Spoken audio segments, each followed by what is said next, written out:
तुम एक मजेदार वीडियो के साथ मैं हूं दानिश मलिक। दोस्तों, बाज़-औक़ात आर्टिस्ट ऐसे स्टैचू बना देते हैं कि इंसान हैरान रह जाता है कि आर्टिस्ट ने क्या शानदार काम किया है। आज की वीडियो में हम आपको कुछ ऐसे ही स्टैचूज के बारे में बताएंगे जो कि काफी मुनफरिद हैं और जिनको देखने के लिए लोग उन जगहों का विजिट करते हैं। तो चलिए बगैर देर किए बढ़ते हैं आज की वीडियो की जानिब। लेकिन वीडियो में आगे बढ़ने से पहले नए आने वाले नाज़रीन से गुजारिश है कि अगर आपने हमारे चैनल को सब्सक्राइब नहीं किया तो चैनल को करें सब्सक्राइब और बेल बटन प्रेस कर दें। London booster. आपने इंसानों को तो कई बार पुशअप करते देखा होगा और खुद भी किए होंगे, लेकिन क्या आपने कभी किसी बस को पुशअप करते देखा है? अगर नहीं देखा तो देख लीजिए। असल में ये लंदन में बनाया गया एक आर्टिस्ट का कारनामा है। इसे साल 2012 में होने वाले ओलंपिक्स के वेलकम के लिए बनाया गया था। दूसरे नंबर पर है अ जायंट बेबी। इस खूबसूरत और शानदार स्टैचू को सिंगापुर के एक गार्डन में नस्ब किया गया है। इस स्टैचू को देखने से ऐसा लगता है कि जैसे इसका कोई वजन ही नहीं होगा। इसका ज्यादा हिस्सा हवा में है। इसके वजन की बात करें तो ये 7 टन का है। इस स्टैचू पर एक लाइक तो बनता है दोस्तों, तो जल्दी से कर दीजिए लाइक और शेयर भी।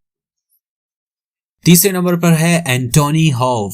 दोस्तों, एंटोनी बहुत ही यूनिक और क्रिएटिव आर्टिस्ट हैं। ये इस किस्म के आर्टिस्ट हैं जो कि मेटल का खूबसूरत अंदाज में इस्तेमाल करके एक अजीम शाहकार बना देते हैं। इनके अमूमन आर्ट्स वर्क 25 फीट लंबे होते हैं और इनका डिजाइन किसी का भी मन मोह लेता है। और इनके आर्ट का मुनफरद अंदाज ये है कि ये हवा से मुख्तलिफ अंदाज में ऑपरेट होते रहते हैं, बल्कि देखने से आर्टिस्ट की बेहतरीन कारकर्दगी जाहिर होती है और इंसान दाद दिए बगैर नहीं रह सकता। ये आर्ट पूरी दुनिया में बहुत ही कम लोग कर पाते हैं।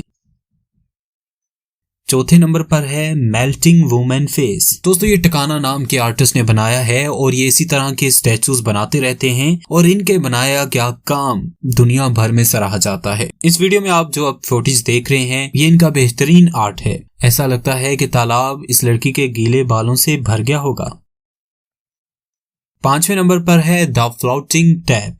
दोस्तों, ये यूनिक चीजों में से एक है। पहली बार इसे देखकर इंसान चौंक जाता है कि एक नलका हवा में कैसे मौलिक है। इसको बनाने के लिए एक ट्रांसपेरेंट पाइप का इस्तेमाल किया गया है और ये नलका इसी ट्रांसपेरेंट पाइप की वजह से ही हवा में मौलिक नजर आता है। दोस्तों, आज की इस वीडियो में आपको कौन सा आर्ट ज्यादा यूनिक लगा कमेंट सेक्शन में जरूर बताइएगा। बहुत जल्द एक नई वीडियो के साथ आपकी खिदमत में हाजिर होंगे। तब तक के लिए दीजिए इजाजत। अल्लाह हाफिज।